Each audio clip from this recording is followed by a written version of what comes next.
You're watching Wonderful World and we are talking about Gujjar tribals. हम इतिहास को देखें तो हम अपने आप में एक उस राजवंश से जुड़े हैं। ठीक है, आज हमारे आर्थिक स्थिति ऐसी नहीं, हमारा एक समाज आज भी 2 वक्त की रोटी के लिए संघर्ष कर रहा है। लेकिन कहीं ना कहीं हमें महसूस होता है कि हमें बहुत उस परंपराओं का अब भी आप निर्वहन करते हैं, जिस लड़ाका को हम कह सकते हैं, हम लड़ाका जाती रही है। पहाड़ी के चोटी पर पहुंचते ही एक बेहद खूबसूरत और दिलचस्प नजारा आंखों के सामने है, जिसकी मुझे उम्मीद तक नहीं थी। वैसे भी सबसे खूबसूरत लम्हे वही होते हैं जो अचानक ही आपके सामने आ जाते हैं। इन पीहड़ों में सभी पत्थर एक तरफ झुके हुए हैं। कहा जाता है कि भगवान देव नारायण जब यहां से गुजरे थे तो सभी पत्थर उनको नमन करने के लिए झुक गए। घाटी में सामने वो जो गांव नजर आ रहा है वही मेरी मंजिल है, जहां मुझे गुज्जर समुदाय से मिलने जाना है। एक बात मुझे साफ तौर पर नजर आ रही है कि इस गांव में रिहाइश की सभी मकान कच्चे हैं। मैंने इसकी वजह जानने की कोशिश की। आखिरकार मुझे जवाब मिल ही गया और साथ ही इस गांव से जुड़े कई दिलचस्प बातें भी जानने को मिली। ये हमारे क्या गांव देवनारायण भगवान के नाम से ही फेमस है। देवनारायण भगवान यानी देवमाली गांव का नाम, देवमाली गांव का नाम। और यहाँ देवनारायण भगवान विराजमान हुए थे। अच्छा। उस समय हमारे को वचनों में लिया था कि या तो मैं पक्के में मैं रहूँगा या आप रहोगे। अगर आप पक्के में रहते हो तो मैं कच्चे में रहूँगी। तो वो तो इष्ट देवता थे, तो हम तो उनकी बराबरी कर नहीं सकते थे। हाँ। तो हमारे जितने भी बुजुर्ग आदमी थे उन्होंने उनको वचन किया था कि हमारी पीढ़ी दर पीढ़ी कच्चे मकान में ही रहेंगे, कच्चे मकान में ताकि आप हमेशा पक्के मकान में ही रहोगे। अच्छा, तो देखा आपने, इतनी ऊंचाई पे इतनी खूबसूरत जगह कहीं और हो सकता है। It's wonderful world. ये पगड़ी में पहन सकता हूँ? हाँ, क्यों नहीं। लेकिन हमारे यहाँ एक खासियत है, क्या? जब हम किसी को पगड़ी पहनाते हैं तो हम उसको गोल बदल भाई मान लेते हैं। अच्छा। उसके बाद में हम पगड़ी देते हैं। इसलिए अगर आप पगड़ी पहनना चाहते हो हाँ। तो आज से आप हमारे गोल बदल भाई मान गए। एकदम एकदम।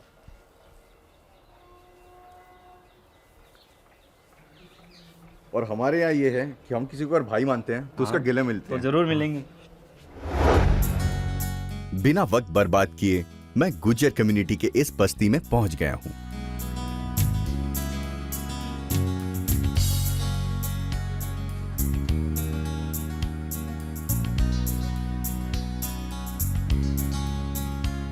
जो दूर से जितनी सम्मोहक लग रही थी, पास आने पर और भी आकर्षक लग रही है। लगता है जैसे वक्त यहां अपनी सादगी के साथ सदियों से ठहरा हुआ है।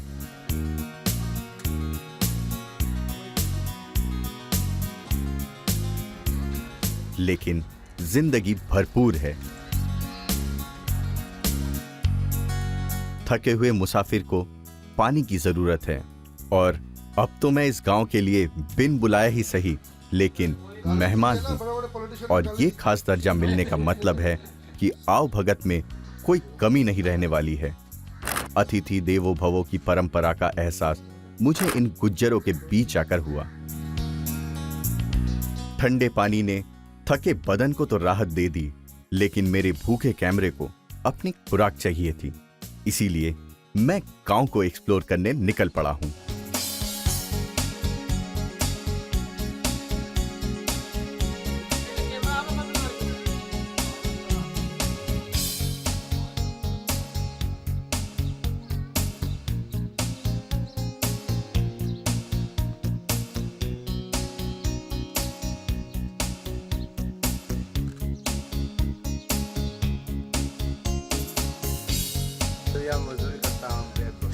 मजदूरी और ये मावा बनाते हैं हम, इसी उसमें बनाते हैं भट्टी के अंदर।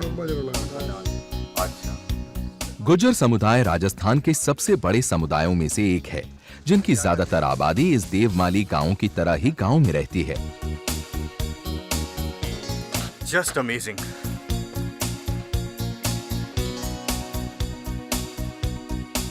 नेचर के साथ हार्मनी में रहना इनकी लाइफस्टाइल की खासियत है, क्योंकि आज भी गुज्जर मशीनी जिंदगी से दूर अपनी मिट्टी से जुड़े हैं।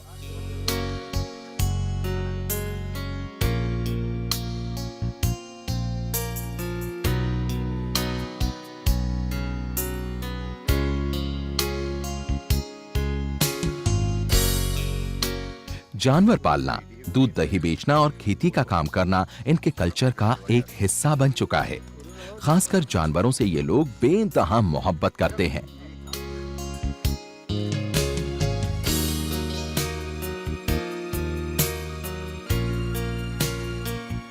और जिनके पास जानवर नहीं होते वो दूध से बने सामान बेचकर अपनी रोजी रोटी चलाते हैं।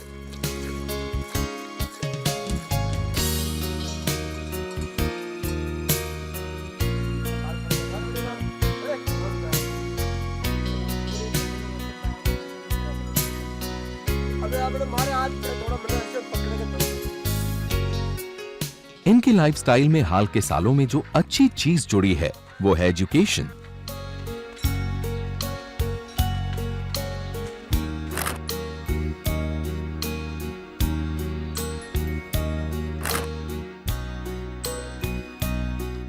बच्चों के लिए गांव में अब एक सरकारी स्कूल है और इसको पक्का बनाए जाने की इजाजत है।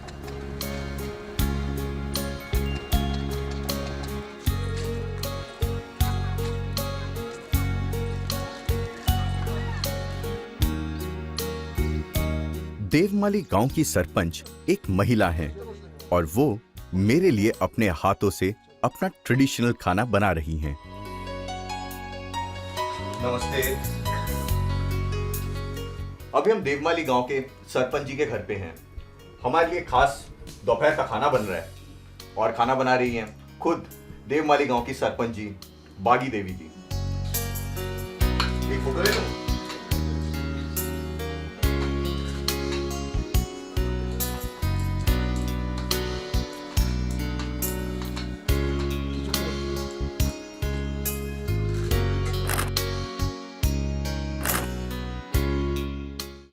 Do you know?